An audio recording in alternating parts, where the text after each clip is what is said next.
Hello and welcome to SPAYS Academy. Today we'll analyze important newspaper articles of 12th July 2023. Please note you can download the PDF version of today's newspaper analysis by clicking the link given in the comment section. This is the list of the topics that we will be covering from today's newspaper. The first article is about issues regarding pulses production, which is declining recently. This topic is important from our syllabus GS paper 3 Indian economy point of view, especially from agriculture topics. जो chapter 4 और chapter 5 है, जो agriculture related issues हैं, उससे related ये topic है. तो सबसे पहले ब्रीफली समझ लेते हैं about pulses production in India. तो हमारे देश के अंदर जो मेजर टाइप के पल्सेस प्रोड्यूस किए जाते हैं वो तूर, उड़द, मूंग, मसूर, अरहर, ये सब पल्सेस हैं. तूर ही अरहर होता है, तो ये सब पल्सेस प्रोड्यूस किए जाते हैं हमारे देश के अंदर. अगर इंडिया के अंदर देखा जाए पल्सेस प्रोडक्शन का डेटा, तो यू विल फाइंड कि India is largest producer, largest consumer and surprisingly we are largest importer also. तो हम दुनिया में सबसे ज़्यादा पल्स प्रोड्यूस करने वाले देश हैं. फिर भी हमारी रिक्वायरमेंट हमारे पल्स प्रोडक्शन से पूरी नहीं होती है, जिस कारण से हमें लार्ज अमाउंट में इंपोर्ट भी करना पड़ता है. That makes India largest producer, consumer as well as importer of pulses. लगभग पूरे दुनिया भर का जो पल्स प्रोडक्शन है उसका 25% पल्स हमारे देश में प्रोड्यूस होता है, और पूरे दुनिया भर में जो पल्स का ट्रेड होता है उसमें से 14% पल्सेस हम लोग इंपोर्ट करते हैं. अगर देखा जाए इम्पॉर्टेंट पल्सेस प्रोड्यूसिंग एरिया, देखिए अभी तक 1-2 साल पहले तक सबसे ज़्यादा पल्स प्रोड्यूस करने वाला स्टेट हुआ करता था मध्य प्रदेश, लेकिन हाल फिलहाल में Rajasthan has surpassed Madhya Pradesh and now Rajasthan is the largest pulses producing state in our country. Overall जो हमारा एग्रीकल्चरल एरिया है उसका 11% is used for pulses production. अलग अलग तरह के पल्सेस हमारे देश में जो प्रोड्यूस होते हैं वो यहाँ पे उनके नाम लिखे हुए हैं. अब करंट मुद्दे पे आते हैं. देखिए एग्रीकल्चर मिनिस्ट्री ने हाल फिलहाल में बताया है कि इस साल पल्सेस का प्रोडक्शन कम होने वाला है, क्योंकि ओवरऑल जो सोइंग एरिया है, खारिफ सीजन के जो पल्सेस हैं उनका प्रोडक्शन कम होने वाला है, क्योंकि पल्सेस दाल जो हैं वो खारिफ और राबी सीजन दोनों में उगाए जाते हैं. कुछ पल्सेस जो हैं खारिफ सीजन में उगाए जाते हैं, कुछ राबी सीजन में उगाए जाते हैं. देखेंगे आगे कौन से खारिफ में कौन से राबी में. मौजूदा जो है खारिफ सीजन का सोइंग टाइम चल रहा है, और उसमें ओवरऑल जो पल्सेस का एरिया है that has reduced with respect to last year.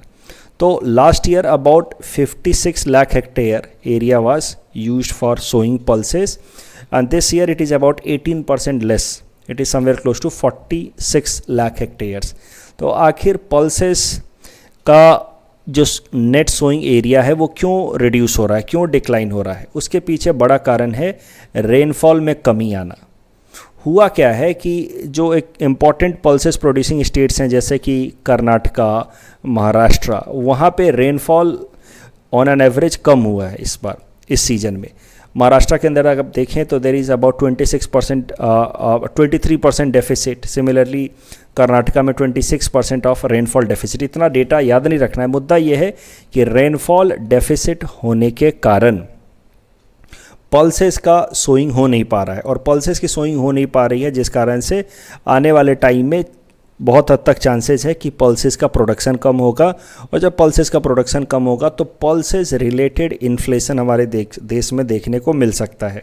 इसी मौजूदा टाइम है मेनली अरहर की दाल के सोइंग टाइम का. अरहर या तूर की दाल जिसको पिजन पी कहते हैं, इसका सोइंग सीजन है, और अरहर की दाल का जो सोइंग एरिया है दैट हैज़ रिड्यूस्ड बाय 50%. पिछले साल लगभग 19.46 लाख हेक्टेयर सोइंग था, that has come down to 10.32.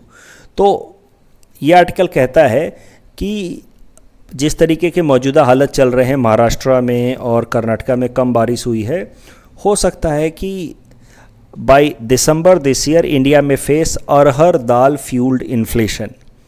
दिसंबर या जनवरी तक क्यों? क्योंकि नॉर्मली अरहर दाल को अभी सो किया जाता है, और उसका हार्वेस्ट सीजन होता है अबाउट 150 to 180 डेज लेटर, यानी कि somewhere close to December and January. And this year about 50% land only has been used for sowing arhar pulses. जितना होता है ऑन एन एवरेज उसका 50% एरिया में ही अरहर की दाल लगाई जा रही है. And the reason being areas like Maharashtra and Karnataka जहाँ पे अरहर की दाल ज़्यादातर उगाई जाती है खारिफ सीजन में, वहाँ पे बारिश कम हुई and these areas are heavily rain fed. You see about arhar area जहाँ पे अरहर के पल्सेज उगाए जाते हैं, they are only 8% areas have irrigation facility, remaining area is rain fed, यानी कि बारिश पे पूरी तरह से डिपेंडेंट हैं अपने वाटर रिक्वायरमेंट के लिए। और जब बारिश कम हुई है तो अरहर दाल का प्रोडक्शन कम होगा, क्योंकि ओनली 50% एरिया में हमने अरहर सो किया है। सो ये सब कुछ इश्यूज़ हैं, लेकिन इस टॉपिक के बेसिस पे कुछ आइडियाज़ हम ज़रूर निकाल पाएंगे।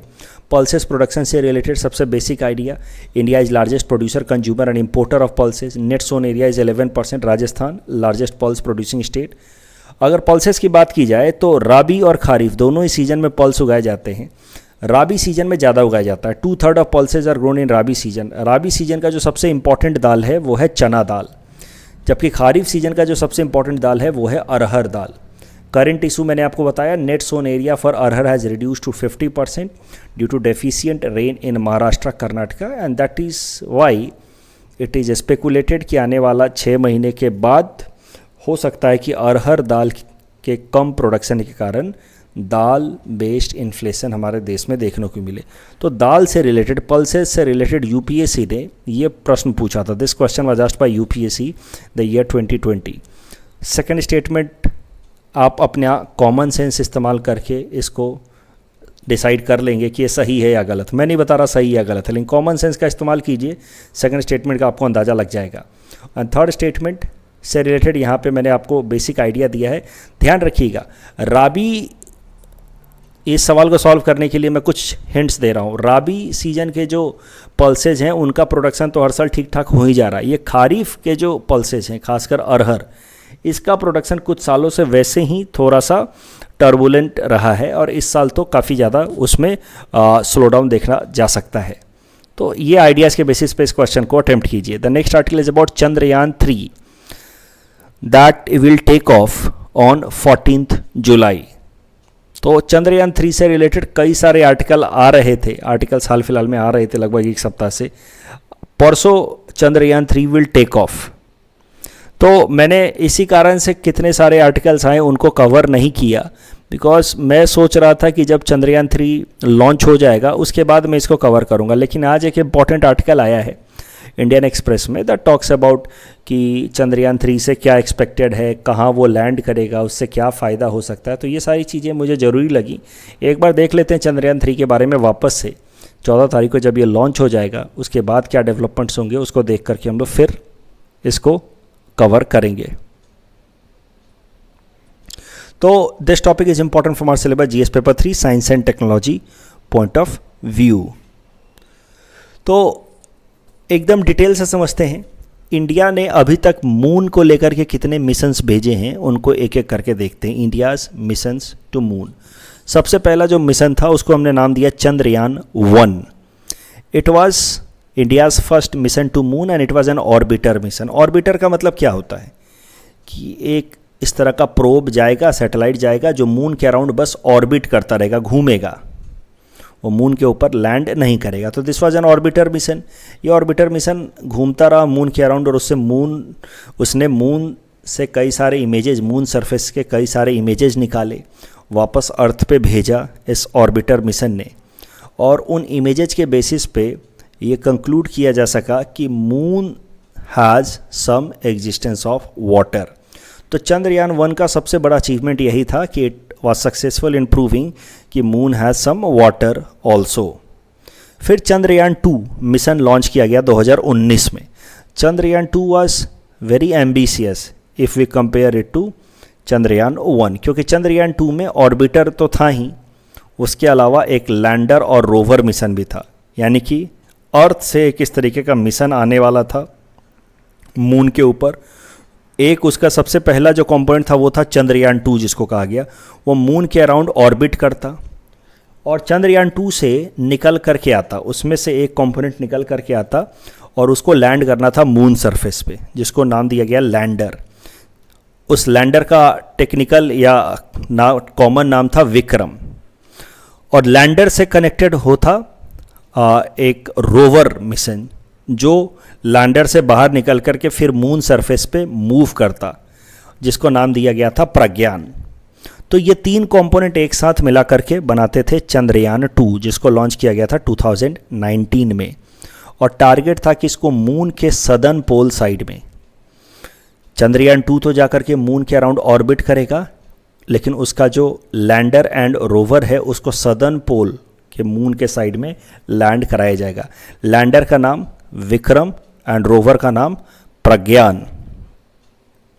लेकिन चंद्रयान 2 अनफॉर्चुनेटली उसकी सॉफ्ट लैंडिंग नहीं हो पाई मून सरफेस के ऊपर, और सॉफ्ट लैंडिंग ना होने के कारण जो लैंडर और रोवर मिशंस थे वो फेल हो गए। सिर्फ ऑर्बिटर मिशन सक्सेसफुल रहा। तो चंद्रयान 2 का orbiter mission remained successful, but lander and rover failed. तो we could not land safely on the southern pole of moon. क्यों? क्योंकि landing was not soft, it was hard landing. तो आप कह सकते हैं कि Chandrayaan 2 was only partially successful and the lander and the rover mission failed. तो चंद्रयान 2 के जो पार्शियल फेलियर हैं उसको मेकअप करने के लिए भेजा जा रहा है Chandrayaan 3, which is ready to be launched on 14 July this year itself. तो चंद्रयान 3 वही करने की कोशिश करेगा जो चंद्रयान 2 पूरा करने में कामयाब नहीं हुआ।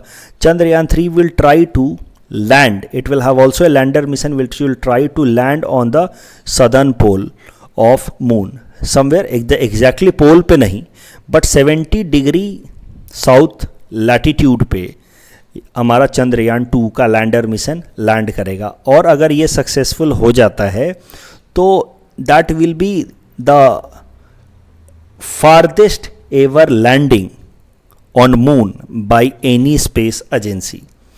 आप देखिए अभी तक जो भी मून पे लैंडिंग हुई है ये सारी लैंडिंग हुई है, ज़्यादातर लैंडिंग इक्वेटर के पास हुई हैं, क्योंकि इक्वेटर के पास लैंडिंग आसान है। वहाँ पे मून सरफेस जो है वो काफ़ी स्मूथ है, क्रेटर्स ज़्यादा नहीं हैं, और वहाँ पे सनलाइट वगैरह भी आसानी से मिल जाता है। इस कारण से सोलर पैनल्स या सोलर एनर्जी बेस्ड जो इक्विपमेंट्स हैं वो आराम से काम करते हैं। लेकिन मून के पोलर रीजन में या हाइयर लैटिट्यूड रीजन में अभी तक कोई बहुत ज़्यादा लैंडिंग हुई नहीं है। अगर ये सक्सेसफुल हो जाता है तो हम लोग चाइना का जो चैंगे मिशन है उससे भी ज़्यादा दूर, इक्वेटर से ज़्यादा दूरी पे लैंडिंग करने में सक्सेसफुल होंगे। अभी तक का जो सबसे दूर, इक्वेटर से सबसे ज़्यादा दूर लैंडिंग में सक्सेसफुल प्रोब है वो है चाइना का Chang'e 4। China's Chang'e 4 has landed on 45 degree latitude north, और हमारा जो चंद्रयान 3 है it is planning to land on 70 degree latitude south. तो आखिर साउथ में लैंड करके क्या मिलेगा? Why we are trying to land in south or near the southern pole of moon? आखिर उससे फ़ायदा क्या होगा? देखिए, southern region is highly rough terrain. The terrain is quite rough and inhospitable. तो इस कारण से यहाँ पे लैंड करना काफ़ी कठिन है। उसके अलावा सनलाइट भी अबंडेंस में नहीं आता यहाँ पे, जिस कारण से सोलर पैनल बेस्ड जो इक्विपमेंट्स हैं वो ठीक तरीके से काम नहीं करेंगे। Despite all such difficulties, landing on the southern pole could be significant. Reason being, यहाँ पे टेम्परेचर कम है, क्योंकि सनलाइट तो सीधा सीधा पड़ता नहीं है। तो टेम्परेचर कम होने के कारण यहाँ पे बहुत सारा एरिया फ्रोजन है, और फ्रोजन होने के कारण यहाँ पे कई सारे ऐसे चीज़ें होंगी, रिमेन्स हो सकता है, कुछ लिविंग एंटिटीज़ के रिमेन्स भी मिल जाए, क्योंकि यहाँ पे आइस जमा हुआ है ना। तो आइस, क्योंकि सनलाइट नहीं है तो सदर्न पोल के आसपास आइसी एरिया है, because sunlight does not fall directly. दूसरा, डीप क्रेटर्स हैं, तो डीप क्रेटर्स में कई सारे रिमेन्स, एंशिएंट रिमेन्स रहने की संभावना है।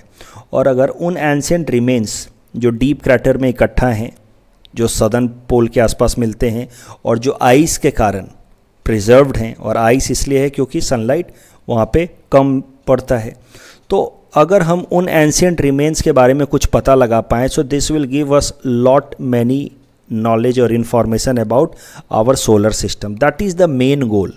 That is the reason why Chandrayaan 2 also tried to land on the south pole or in the south pole region of moon, which is very difficult and inhospitable region. And now Chandrayaan 3 will also try to land in this region. Chandrayaan 2 unfortunately fail हुआ था। हम सब Indians को मिल करके prayer करनी चाहिए कि Chandrayaan 3 successful हो जाए। अगर ये सक्सेसफुल होता है so that will be a great achievement. हमारा स्पेस एजेंसी इसरो वैसे भी उसने कई सारे ऐसे अचीवमेंट्स किए हैं जो बाकी दुनिया के स्पेस एजेंसीज़ के लिए नए हैं, स्पेशली जैसे मार्स ऑर्बिटर मिशन की बात की जाए। This would be a significant achievement and that will again prove to the world कि ISRO is second to none. तो देखते हैं क्या होता है 14 तारीख को ये लॉन्च होने के बाद। फ़ायदा जैसा कि मैंने आपको बताया, अगर ये सक्सेसफुल हो जाता है तो मून का जो सदर्न रीजन है वहाँ पे इस तरह के डीप क्रैटर्स हैं, आइस है, और उससे रिमेन्स, कई सारे एंशियंट रिमेन्स होंगे जिनको हम अगर पता कर पाएँ तो कई सारी नई चीज़ें यूनिवर्स के बारे में हमें पता लग सकती हैं। तो चंद्रयान 3 14 जुलाई 2023 को लॉन्च होगा बाय लॉन्च व्हीकल मार्क 3। पहले इसका नाम था GSLV मार्क 3, अब उसका नाम बदल कर दिया गया launch vehicle mark 3। South pole में लैंड करने की कोशिश की जाएगी। It will be the farthest mission from equator. Ice remains that may reveal more information about moon and other solar system planets. Difficult है यहाँ पे landing because there are craters, ice and lack of sunlight. Chandrayaan 3 will be third in line. सबसे पहले हमने चंद्रयान 1 भेजा था 2008 में orbiter. It proved existence of water on moon. Chandrayaan 2 2019 में orbiter, lander on South Pole, that was Vikram, and rover Pragyan. This lander and rover failed due to hard landing. The next article is about possibility of life on Venus. This topic is important from our syllabus GS paper 3 science and technology point of view. Current development देखिए international researchers ने Venus के atmosphere में जो solar system का दूसरा planet है Venus, उसके atmosphere में रिसर्चर्स ने फॉस्फीन गैस पाया है। अभी फॉस्फीन गैस की क्या खासियत है? फॉस्फीन गैस दो ही तरीक़े से प्रोड्यूस हो सकता है। एक तो इंडस्ट्रियल प्रोसेसेस से इंडस्ट्री प्रोड्यूस कर सकती है जो वीनस पे है नहीं, right.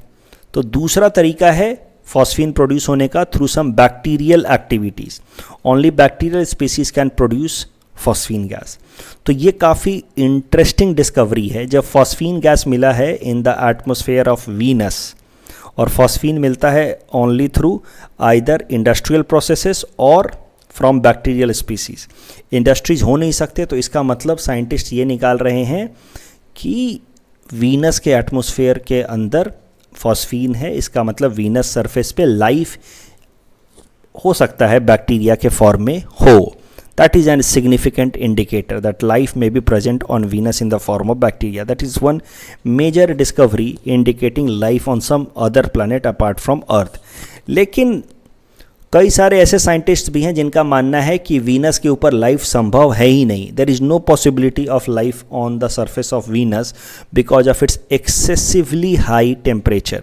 You see, Venus is the hottest of all the planets in our solar system, and not just hottest, it is hotter by margin. You see, दूसरा सबसे गर्म प्लैनेट है मर्क्यूरी, उसका एवरेज टेम्परेचर है 167 degree Celsius. Venus is hottest with the temperature average temperature 464 degree Celsius. Venus इतना hot है, इतना गर्म है, इसलिए वहाँ पे लाइफ की पॉसिबिलिटी नहीं है। और फॉस्फीन गैस मिलने के बाद से ये डिस्कशन चालू हो गया है कि आखिर कैसे आया वहाँ पे फॉस्फीन। कुछ साइंटिस्ट कह रहे हैं हो सकता लाइफ है, कुछ कह रहे हैं कि हो सकता है कि पहले जब वीनस उतना गर्म नहीं था तब वहाँ पे कुछ बैक्टीरियाज होंगे, जिन बैक्टीरियाज ने उस वक्त एटमॉस्फेयर में फॉस्फीन गैस रिलीज़ किया होगा। This phosphine gas might have left in the atmosphere because of the bacteria that earlier existed, but given the current situation of Venus and its temperature, majority of the scientist community they reject the possibility of existence of life on the Venus surface. अब एक basic सा idea देखते हैं, basic सा सवाल देखते हैं कि why Venus is hottest planet in our solar system. आखिर वो मरकरी से भी ज़्यादा गर्म कैसे है?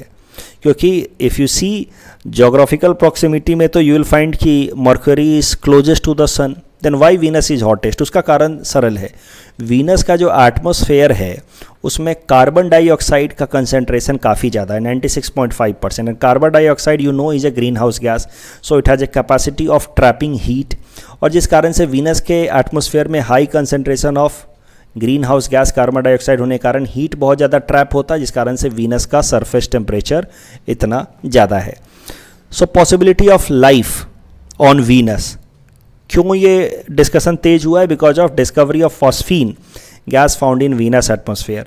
Phosphine gas can be produced either through industrial processes or bacterial activities, and thus phosphine discovery has led to speculation about life on Venus. Scientists believe कि Venus, since it is hottest in the solar system, cannot support life in the current state. Maybe there was life on Venus earlier. Why Venus is hottest? Due to high concentration of greenhouse gases, that is CO2. इस topic के basis पे prelims practice question हमने आपको दे रखा है। Please attempt this question and you can submit the answer in the comment section. The next article is about 50th GST council meet, and this topic is important from our syllabus GS paper 3 Indian economy point of view. देखिए, GST जो indirect tax regime में reforms हैं, GST जिसको हम कहते हैं, that was introduced in India as a result of 101st Amendment Act. GST में तो जो तमाम डिटेल्ड प्रोविज़न है वो तो आप पढ़ते ही हैं, कैसे CGST होता है, SGST होता है एंड ऑल, बट GST में एक बॉडी है, GST सिस्टम के अंदर एक बॉडी है GST council, which is a constitutional body created under article 279(1). GST council का काम होगा कि GST से रिलेटेड जो भी मेजर फैसले हैं वो GST काउंसिल लेती है। जैसे किसी भी आइटम पे कितना टैक्स लगाना है, क्या उस पर GST कंपनसेशन सेस लगाना है कि नहीं लगाना, ये सारे फैसले GST एप्लीकेशन से रिलेटेड GST काउंसिल लेती है, which is a constitutional body. GST council के अंदर यूनियन मिनिस्टर ऑफ फाइनेंस, जो मौजूदा टाइम में निर्मला सीतारमन जी हैं, ही और सी union finance minister will be the chairperson of GST council. उसके अलावा the state finance ministers are members of GST council. उन्हीं स्टेट फाइनेंस मिनिस्टर में से किसी एक को वाइस चेयरपर्सन बना दिया जाता है, और GST काउंसिल के अंदर कोई भी फैसला वोटिंग से होता है, लेकिन वोटिंग में यूनियन गवर्नमेंट के पास वोटिंग शेयर होता है 1/3 यानी कि 33.33%, जबकि बाकी सारे स्टेट्स का कलेक्टिव वोट होता है 2/3 यानी कि 66.66%। और GST काउंसिल में कोई भी फैसला लेने के लिए 75% वोट फेवर में होना चाहिए, यानी कि टेक्निकली द यूनियन गवर्नमेंट यानी कि the finance minister has veto power in GST council decision making. तो कोई भी फैसला GST से रिलेटेड GST काउंसिल करती है। हाल फिलहाल में GST काउंसिल की 50वीं मीट कराई गई, चेयर्ड बाय और फाइनेंस मिनिस्टर निर्मला सीतारमन जी। तो 50th GST काउंसिल मीट में क्या क्या इंपॉर्टेंट फैसले लिए गए? 28% GST अब लगेगा on online gaming, horse racing, casinos, तो इन सब पे 28% GST लगेगा। तो GST काउंसिल ने फैसला किया कि now they will do no distinction between game of skill and game of chance. For example, casino and online casino is game of chance, while horse racing or online gaming to some extent will be game of skill. But अब दोनों में कोई भी distinction नहीं होगा as far as GST application is concerned.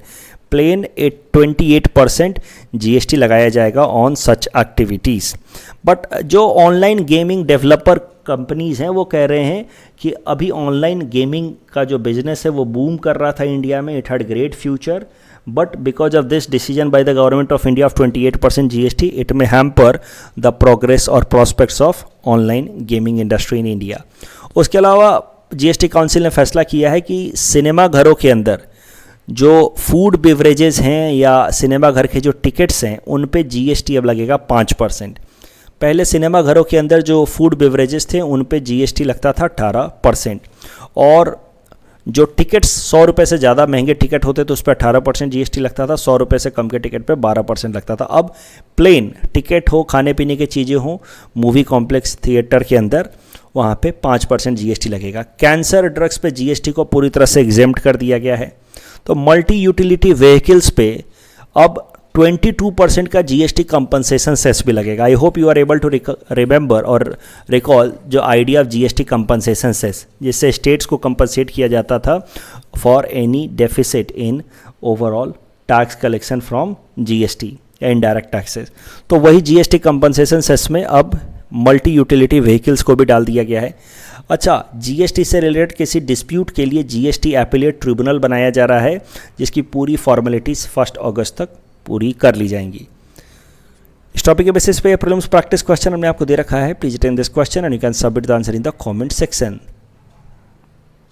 ये quorum से related एक जीएसटी काउंसिल वाली बात मैंने बताई नहीं। देखिए, कोरम वाली बात भी पढ़ लीजिएगा, तभी ये सवाल कर पाएंगे।